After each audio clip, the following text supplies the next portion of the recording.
everyone. Thank you for tuning in to Belmont Buzz. I'm your host, Joanna Tzouvelis, and today's show is being taped outdoors at the intersection of Trapelo Road and Belmont Street, right by Moosey's Ice Cream, because we're going to talk about the local rapid recovery program. And joining us to talk about that is Select Board member Mark Paolillo, who's back in the saddle again after a 2-year hiatus. He served as Select Board member for 3 terms from 2010 to 2019, and then he was re-elected. He ran unopposed in 2021, and since then, he has hit the ground running. Well, thank you for that, Joanne. It's great to see you again, and great to be back on this program. So glad. I love the way you said back in the saddle Back again. in That's the saddle absolutely again. right. Yeah, absolutely right. And seriously, you have hit the ground running. Well, thank you for saying that. Yeah, there's a lot that's going on in town. We have a lot of issues we're dealing with, and I know I'm happy to be back. I hope that I'm making a positive contribution to this board, and I'm looking forward to working with both my colleagues in the town administration and the schools. We have a lot of issues we have to deal with. There's a lot of things going on in town, and we need to move forward in a real positive way. And we're still dealing with COVID. We are. Which is why one of the topics I wanted to talk to you about today, and why we're filming here today, is this local rapid recovery program. What can you tell our viewers about it?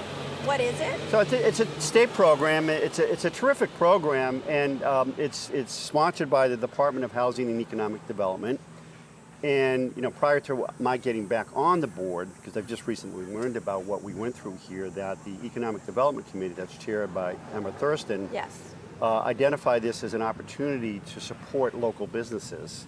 And they worked with our assistant town administrator and our town administrator to apply for a grant, which we received. We got it. I think we we're absolutely one of received it. 120 something. Yeah, so that's terrific. And I think that the purpose of the program is an outgrowth of the pandemic and COVID and how that has impacted mostly local businesses, small businesses. And I think the purpose of the program and what this grant will provide to us, and they've already executed on it, is an assessment of how local businesses have been impacted, particularly on the Trapelo Road Corridor. So they're focused initially there. And as I understand it through the assessment phase, they've all been impacted by COVID. So are there things that we can do or the state can support our efforts to do to bring business back? I think we're seeing it come back, and of course now we've had the Delta variant, and now we're back to indoor mask mandates again, which we needed to do from a public safety point of view, but I do worry about that impact on local businesses. And so the Economic Development Committee is really driving the utilization of those funds. And as I understand it from Emma, they're going to come up with certain recommendations, I think, that will be presented to the Select Board. I believe very soon. Very soon, with of course, opportunities, as I also understand it, to access funding at the state level to support sort of initiatives or efforts with local business to drive more business and more traffic towards them. Okay. So why was Trapelo Road, why is the focus on the Trapelo Road Corridor? It's a great question. I asked the same thing, right. Which, I was going to ask you, because I don't have a historic perspective. I've lived in the town for 12 years, but I know you grew up in the town. Right. So my impression of Trapelo Road is, interesting little stores, there's some dentists, doctors, nail salons. Art Specialties is a cool place. Sweetheart, where I get my boba tea. There used to be a movie theater, but not anymore. But when you grew up, what was it like? I mean, I can't say Trapelo Road is my shopping destination. I think it's been pretty much the same thing. I don't think it's, certainly the stores have changed, but Trapelo Road includes Cushing Square, so that's part of the analysis. And for me, it was always, my focus had always been Belmont Center. That's really the heart of business, I believe, in town. Cushing Square is important, in Waverly. So we have 3 town squares. There's Palfrey Square as well. But it seems this is the focus because it's the focus. But I talked to help. Emma about that. I said, what do we do for the other sort of businesses in town? She said, lessons learned from Trapelo Road. This program will inform us about the other businesses, because I think they're impacted in somewhat the same way. I think they focused on Trapelo Road because of the ongoing concern about the development, the Cushing Village development, and the impact that those businesses felt for couple, 3, 4 years and still feeling They've from been the that victims. development that's not quite Right, finished yet, right, as you which know, we're going right? to be talking about. Yeah, But right. these businesses have been the victims of a lot of construction. That's right. Which has affected their parking. Yeah, I mean, right. even the Trapelo Road Corridor project, which was a great improvement to the whole Trapelo Road Corridor, but that caused a lot of loss because of the whole construction impact of it. It's going to improve. Yeah, can you tell us about some of the improvements that are going to be made or recommended? Right now, what I'm sort of just not real concrete recommendations, but ways to sort of direct more pedestrian traffic. Maybe it's more better pedestrian access. Maybe it's sort of some relief on traffic. Maybe it's some looking at ways to enhance our parking situations in town. These are very preliminary. I'm looking forward to the report by EDC to the Select Board, and we very much want to work. I mean, businesses are really important in town. I mean, we have a lot of other priorities, of course, but our local businesses we want to continue to support. Some are minority owned. They're all local business owners, and many of which are Belmont residents as well. And so we need to sustain them. It's a quality of life issue, right? You can't afford to have a restaurant go out of business that you and I and you and your husband, my wife, I go and visit. We did our best during COVID to get takeout. Yeah. We want to continue to support them. We can't have shuttered businesses in town. It's a quality of life issue. And we want to support them because many of them are local residents that have these businesses that are up and running. And they have, frankly, struggled I agree. during the last year and a half. I know that some of the recommendations include like something called wayfinding. Do you know what that is? Like, I think it's like help people find their way or something. Wayfinding, where you sort of have more advertisement about local restaurants and it comes up and lists the restaurants. I think that's what it is. I don't exactly understand it. Interesting you say that. Is that why little pizza graphics are showing up on my GPS map? Perhaps. Seriously. Yeah. That's what I've noticed.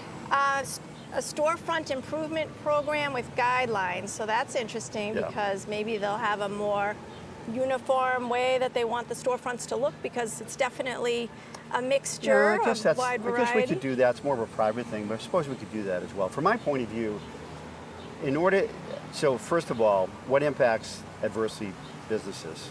My inability to drive into Cushing Square along Trapelo Road and find a parking spot. Big time, right? Yep. If I want to go to dinner at Savino's and see Tom or any of the businesses in Cushing Square, I want to be able to drive down there, on a late Friday afternoon and find a parking spot. Right. If I can't find a parking spot, I might go someplace else. I want to be able to walk along the sidewalks and make certain that those are safe as well. So there's so much more that we can do to support local businesses. Belmont Center is an example, right? So Belmont Center, we've made it one way, Leonard Street. I think that's helped to sort of, the businesses are now outside. Oh, this outdoor dining. Outdoor dining has certainly supported They're offering them, that on Trapelo Road too. Right. That's also part of this whole program. I think we sometimes, not always, but our focus is what? Schools, our operations, infrastructure needs. I'm not saying we lose sight of the business issues, because that's why we formed EDC, but it isn't always top of mind, and we need to make it a little bit more top of mind, because again, we support local businesses. It's a quality of life issue for me. We want to ensure that our residents have the ability on a Thursday evening or a Friday evening or even a Saturday evening or Sunday afternoon to go and have dinner somewhere or to frequent our local businesses and shop. Well, I have to admit, Mark, that the one thing COVID helped with was parking around here. That's right. You could always find a parking space during changing. COVID. Now that things are getting back to normal, it's hard to find parking. And also, pre-pandemic, like you said, parking was a challenge around here. So I do hope they can improve. Yeah, and traffic is coming back again, of course. Traffic is always an issue within our community, and we're intently focused on traffic matters, not only here, but next to the high school, Belmont Center. It's an ongoing, I've been talking about traffic since I was chair of the Traffic Advisory Committee back in the 90s, so I think traffic impacts local businesses as well. It can drive traffic, it can drive more business to them, but I think it also impacts the ability to frequent these businesses. If there's traffic jams or high volume traffic that's cutting through our community, we're a cut-through community, unfortunately. I think folks just don't come out and visit a local business like Moosey's and have an ice cream on a 94-degree day as today is. Definitely going to get some ice cream today. Yeah, totally. On what I was going to say was, there's a lot of vacant storefronts. Yep. So hopefully with this rapid recovery program, they can maybe fill some of those empty storefronts. I hope so as well. I don't know whether it's looking at it. It may look at this. Our licensing, is the process around licensing, is it as efficient and as effective as it can be? I think it is, but maybe there's some things that we can learn there where businesses, because this is an assessment, so they've done surveys, not only with residents, but businesses, Yeah. but they say, look, there's such a delay in getting, occupancy certificate or licensing or getting inspections. We're down one inspector in community development, so there's going to be some delays because of the failed override. We need to learn that as well, because if there's delays and we have open storefronts, that's a problem. So what would you say to someone who asks you, is Belmont a business-friendly community? Getting there. Are you still liaison to the Economic Development Advisory? I think Adam is. I'm not Okay. this time, but You are. I'd say yeah. I would say the business would say that we are working with them, even when I was on the board, and I think today that we are working more closely with them. I think the Economic Development Committee and some of the folks that sit on it have certainly messaged to the business community that the Select Board is very intently focused on supporting their efforts. We had a recommendation from them to use some of the ARPA funds, and Right. I actually support serious consideration of that. Serious consideration of that. Well, I am hoping that we'll see more new businesses come to Same here. Trapelo Road. Orange Theory opened, and then the pandemic happened, but Right. they're hanging in there, I believe. They are. The Waverly Square, right by the Belmont Car Wash, there is a development that Joe DiStefano built, great and development. that's a mixed use, so it'll be interesting to see what goes in his retail developments. And as you know, the Bradford, which was once called Cushing Village, but it's now called the Bradford, that is done. People are moving in and living there. However, all the first floor retail storefronts are empty and will remain empty because of a pending lawsuit. Right.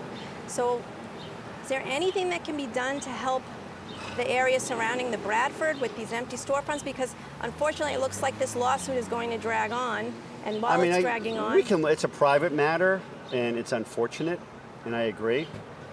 Having sort of read the recent ruling from the judge and the litigation that's ongoing between the two principals there, Yeah. I don't want to say it seems as though not anytime soon that will be settled, and that's really disappointing and unfortunate, because It is.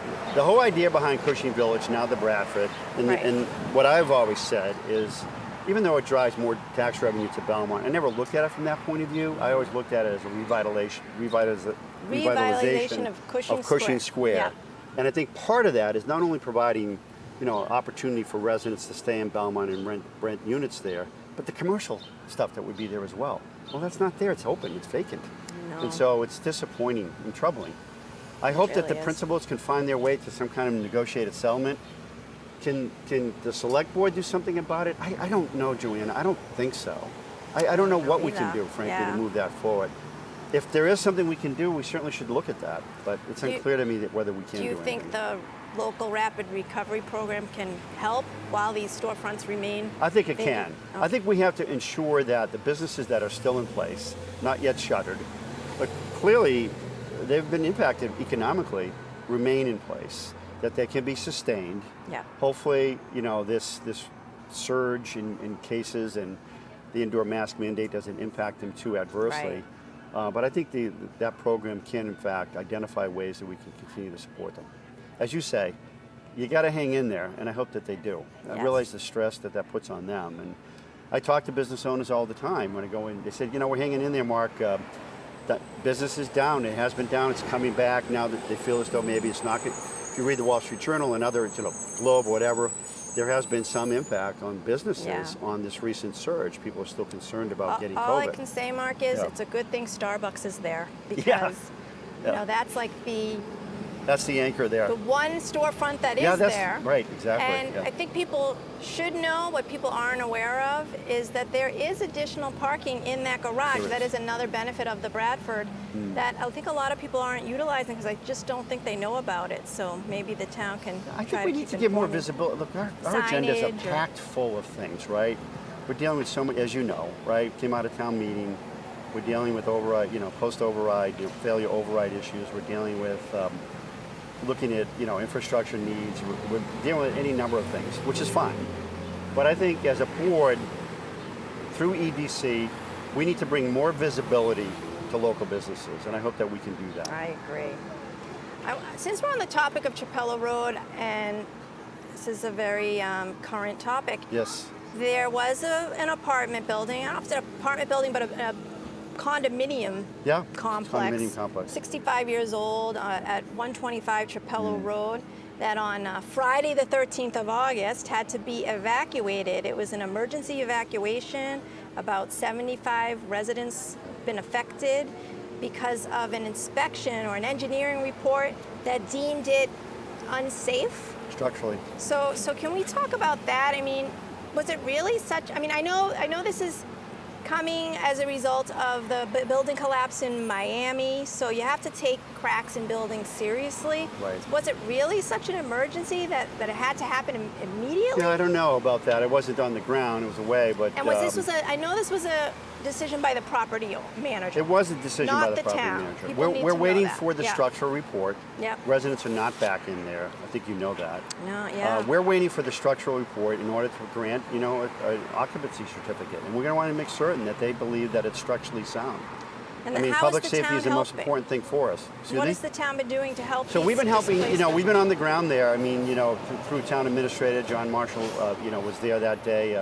We certainly had Dave Rogers, our state representative, Yeah. and Senator Brownsberger that were plugged in as well. Dave, I think, was spent all day and late evening. And so And it did was a John hot Marshall. day, hotter yeah, than and they today. were texting us and sending us messages. I actually spoke to at least John a couple of times.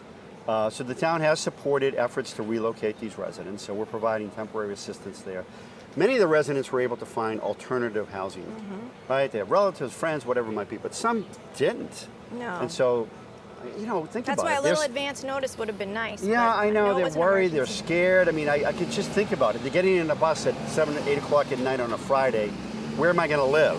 And by the way, I got all my lifelong memories and stuff inside. Yeah. So I was very awful. concerned and worried about them. So we're supporting them today.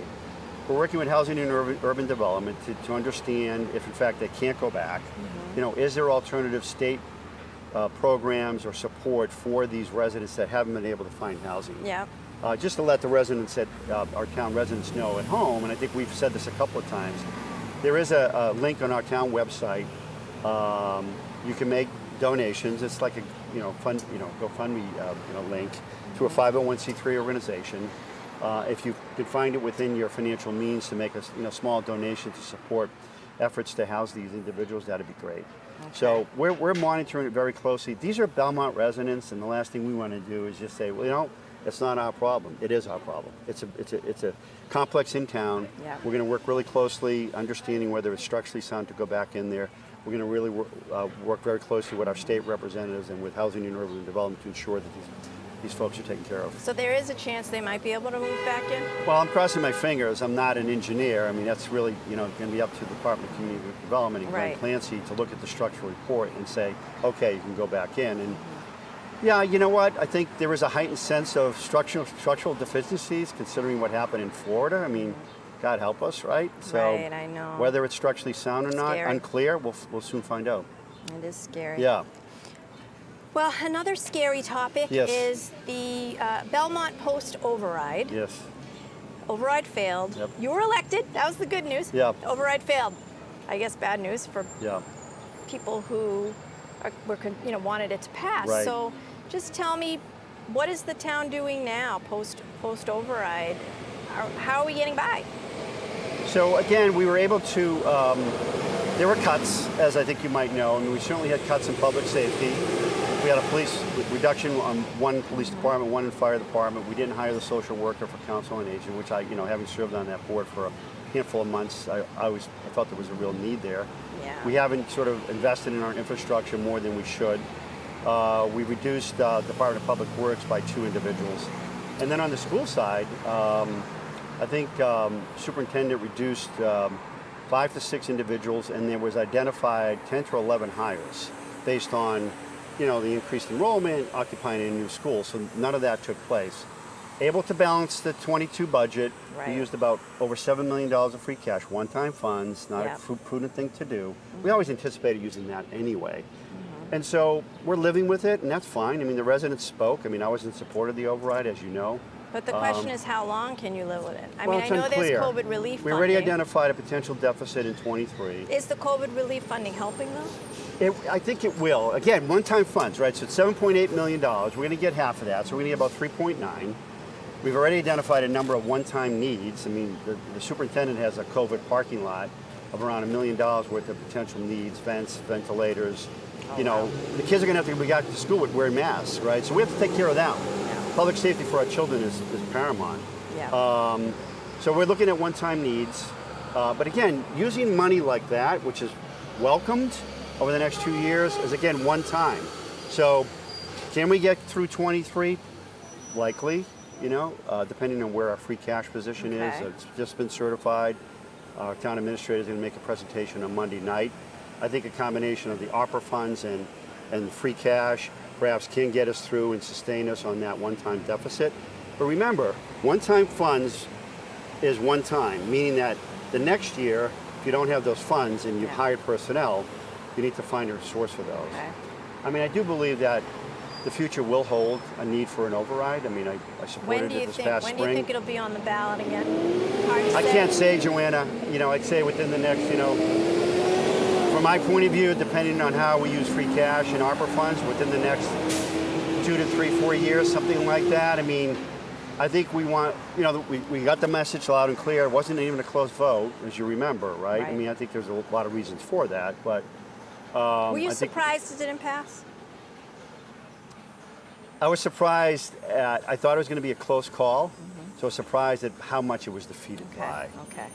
It wasn't close. Yeah. I forget, was it 12 points or something like that? It was roundly defeated. Yeah. And I think there was confusion around ARPA. I think pandemic and folks, you know, struggling in town economically, a lot of folks questioning the need, any number of factors that sort of resulted in a lot of no votes. I was surprised by the margin of defeat. Yes. Not that it was defeated. I thought it was going to be a close call. But I mean, I know things are different now that you're, you know, during this period that you're select board versus the previous 3 terms you served, because the difference between 2019 and 2021 is there's a pandemic, and the meetings are being held via Zoom. So participation has gone up considerably. It has. I don't know if that would have been the case if it wasn't for Zoom. I think Zoom is helping that. But I also think, and maybe you think participation is going up because people are, like, there's this Citizens for a Fiscally Responsible Belmont group that is very involved in asking questions and you know. So I welcome that. I've met with them. Yeah, I welcome questions from all residents. It's wonderful to have folks engaged in that way. And you're right, participation has gone up. But I think on the other side, Joanna, we've lost sort of the personal touch. I mean, I think public meetings, it's hard to show up at a select board meeting on a Monday night I got at 7 to go p.m. to one in-person meeting before they shut it down. I know, again. and I'd like to sort of be connecting in that way. Now we're still Do you remember seeing me at that meeting? I have seen you. And that was a long one. So I think, no kidding. I think we were there till 11:30 or midnight. That was a long meeting. I think people are active and engaged. You know, from my point of view, perhaps it's COVID, perhaps the pandemic, perhaps, you know, a lot of the issues that have been taking place. I think our goal, my goal, is to rebuild trust with the community. I think we've lost some of that.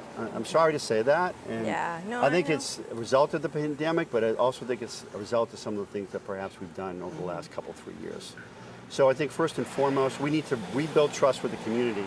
And the way to do that is to listen to their concerns. Right. So that they understand that we're there to serve them. Yep. That we're not just saying, okay, you have 2 minutes to speak and I'm all set. I think we really need to listen to their concerns. And so I actually have office hours today at 4:30, and I'm going to have office hours every other week. And I've been meeting with folks, and I think we need to do more of that. People are coming to your office hours, or are they virtual? Well, we're doing it Zoom. Okay. Yeah, which is a real... I think it might work because isn't it nice I remember to be doing doing office this hours in person and not by Zoom.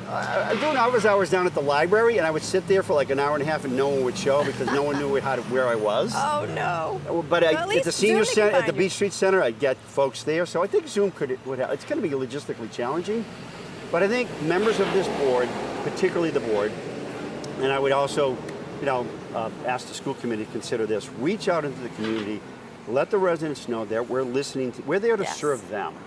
So listening to their concerns, and that's a way to rebuild trust. We may not agree with them. That's okay. So if you and I disagree, and you feel as though I've listened to your point of view, and I say, Joanna, I really don't agree with that, at least you feel as though you've been heard. And I think we've lost some of that. I think the pandemic has something to do with that. Maybe. But I think the way we've been operating the last couple of years, frankly, has resulted in that as well. So we're getting back to that. I think some of the forums we've had is great, and we're going to continue to do those. Now let's talk about the new high school. Yeah. Have you seen it yet? Oh my God, it's a big wow. I went yesterday. You did. It's not quite done. I don't know whether they're going to, I'm a little concerned that they're going to get it done in 2 weeks. Did you take a tour? I have been on many tours. Unbelievable. It really is. A huge Compared win. to, you went to the other high Oh my school, God. right? My kids, Night and day, who are right? adult children now, would love to have gone there. It's going to be a remarkable school. It's going to be such a huge win for our students. I think a win for our administration and for our teachers. It's going to create even a more enhanced learning environment for our students. It's beautiful. It's absolutely beautiful. What would you say is your favorite part of the building? I was absolutely blown away by the auditorium. Oh yes, It's almost me like too. seeing a play on Broadway. No more orange broken seats, Mark. No more broken seats, right? But they have an orchestra pit. It's unbelievable, Joanna. I know, right? I took pictures of that. I sent it to my son. My son was very active in theater arts. Yeah. Get to perform. The cafeteria area is beautiful as well, and the views that you get from the building are incredible. But when I walked into the auditorium, I'm saying, this is like going to a play downtown. So it's going to be an incredible place. Hopefully we have town meeting there. But certainly we're going to have a number of plays and musicals and things of that nature. So I was blown away. It's not done, and they got a lot to do in 2 weeks, but I can't wait to see it when it's even more complete. It's beautiful. Honestly, I think Monday night we should do this, and I'll say it on camera. Absolutely want to congratulate and thank the high school building committee, chaired by Bill Lavallo, and their efforts. They've met hundreds of times. Yeoman's work, and even our contractors and our, the vendors that we hired, the amount of effort and detailed analysis that went into this development is absolutely incredible. I agree. And not everybody out there supported it, but I think if you take a tour of it, you're going to say, this is nothing but a win for our community. It's a beautiful building. It's got to be the best high school in the state. And it's energy efficient. And it's energy efficient. They were explaining to me these did they explain to you the geothermal wells. I don't quite understand. I'm not an engineer or Well, I know they're hiring someone to oversee geothermal all that. wells and how it's going to heat and cool that building. And unbelievable. So cutting edge. Well, Mark, unfortunately we're out of time, and there's never enough time. I love having you on the show because there's never-ending topics we can talk about. So thank you for taking time out of your busy schedule to come on the show. Absolutely. Thank you, everyone, for tuning in to Belmont Buzz. And thank you to Belmont Media Center for collaborating with me on this show. I think what we do is really important for the Belmont community, keeping them informed about important news, like all the topics we talked about today. So stay well, everyone.